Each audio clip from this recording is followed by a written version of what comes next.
Welcome to selection to. आज है 10 नवंबर 2025। 10 नवंबर 2025 से जितने भी इम्पोर्टेंट करेंट अफेयर बनते हैं सारे के सारे हम लोग डिस्कस करेंगे। अगर आप इस चैनल पर नए हैं तो चैनल को सब्सक्राइब कर लीजिएगा, बेल आइकन को प्रेस कर लीजिएगा। अगर वीडियो आपको अच्छा लगेगा लास्ट तक अगर देखने पे तो आप लाइक जरूर करिएगा, वीडियो को शेयर जरूर करिएगा। तो चलिए हम स्टार्ट करते हैं। हिंदुस्तान शिपयार्ड को हाल ही में कौन सा दर्जा दिया गया है? तो महारत्न, नवरत्न, मिनी रत्न, सूक्ष्म रत्न। तो अभी हाल में मिनी रत्न दिया गया है हिंदुस्तान शिपयार्ड को।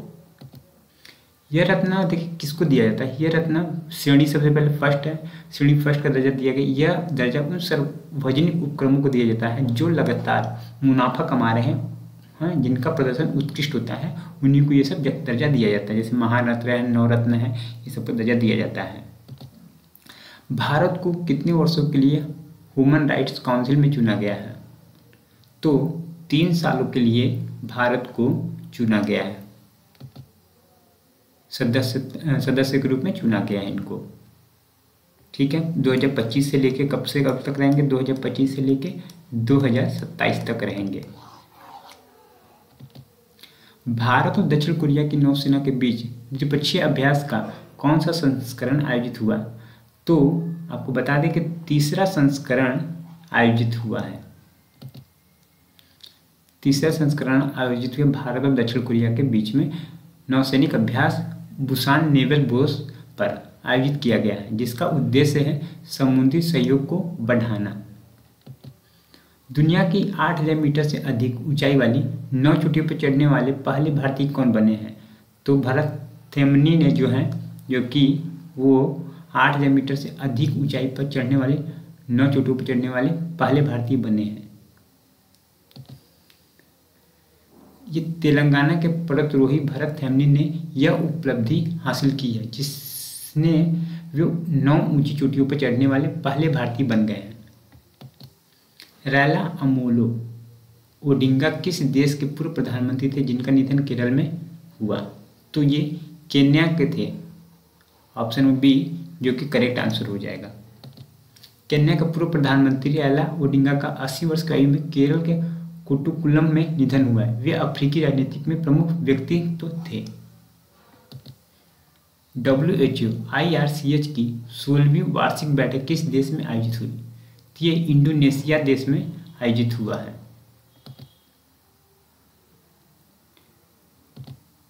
RBI ने नेपाल, श्रीलंका और किस देश के साथ व्यापार को बढ़ावा देने के लिए ऋण की मंजूरी दी है? तो ये भूटान के साथ, ऑप्शन नंबर ए, जो कि करेक्ट आंसर हो जाएंगे। इसको आप टिक कर लीजिएगा।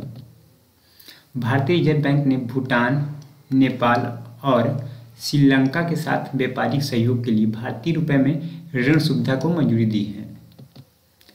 किस राज्य ने हर मंडल मुख्यालय पर दिव्यांग पुनर्वास के केंद्र स्थापित करने की घोषणा की है?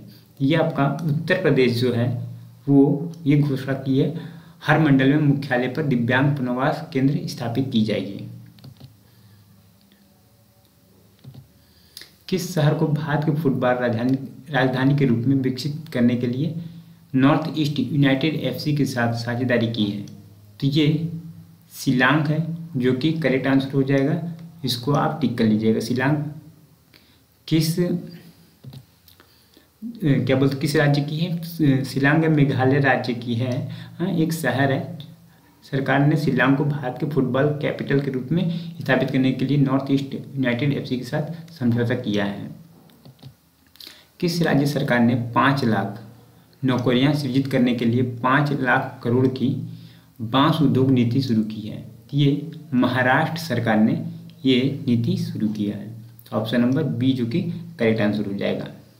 महाराष्ट्र सरकार ने बांस आधारित उद्योग को प्रोत्साहित करने के लिए नई नीति शुरू की है, जिससे 5 लाख से अधिक रोजगार सृजित होंगे।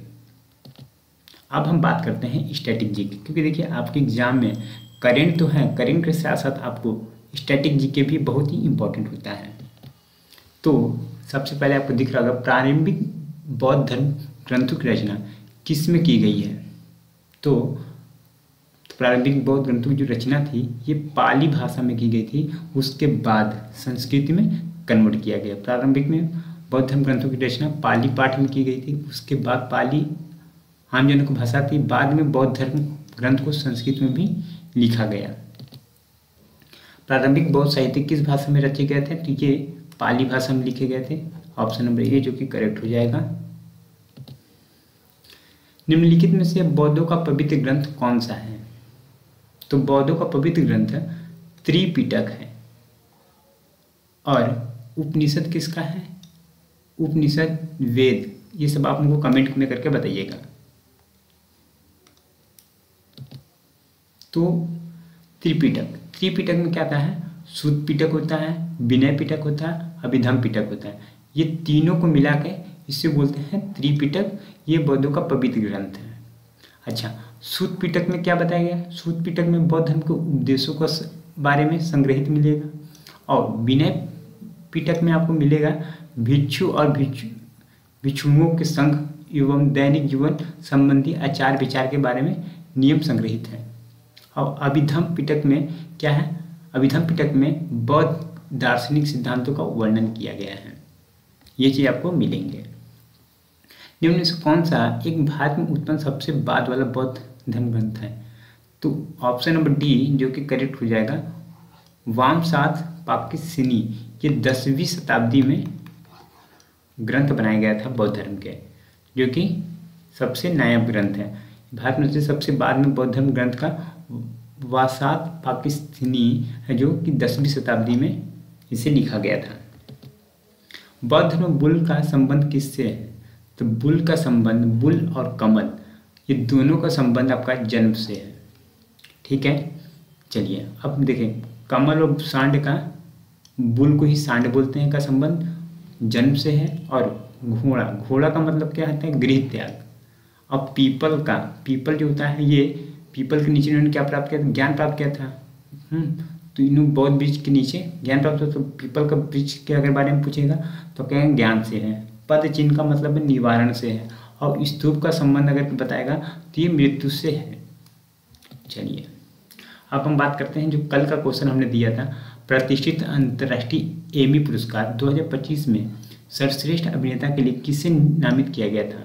तो option number C Diljit Dosanjh को दिया गया था। ऑप्शन नंबर सी जो कि करेक्ट आंसर हो जाएगा। दिलजीत दोसांझ को इंटरनेशनल एमी अवार्ड 2025 में बेस्ट एक्टर कैटेगरी में नॉमिनेशन मिला है। आज का क्वेश्चन है, भारत ने पहला सीमा पार रेल संपर्क स्थापित करने के लिए किस देश के साथ समझौता किया है? तो ये है आपके 4 ऑप्शन। इसी 4 ऑप्शन में से एक सही होगा। और ज़्यादा से ज़्यादा जिस चीज़ के बारे में आप ज़्यादा लिखेंगे वो आपको उतना याद हो जाएगा। तो फ्रेंड्स, अगर आप इस चैनल पर नए हैं तो चैनल को सब्सक्राइब कर लीजिएगा, बेल आइकन को प्रेस कर लीजिएगा। वीडियो अगर आपने यहाँ तक देखा है, वीडियो को लाइक नहीं किया है तो आप लाइक जरूर करिएगा। अब हम मिलेंगे नेक्स्ट वीडियो के लिए, तब तक के लिए धन्यवाद, थैंक यू। जहाँ भी रहिए अच्छे रहिए, कुशल मंगल रहिए। और मैं आपसे कहूँगा डेली मॉर्निंग उठ के आप टारगेट फिक्स करिए और उस टारगेट को पूरा दिन लगा दीजिए अचीव करने में। आप देखेंगे कि ऑटोमेटिक आपका ये पूरा दिन अच्छा निकल जाएगा। चलिए धन्यवाद, जय हिंद।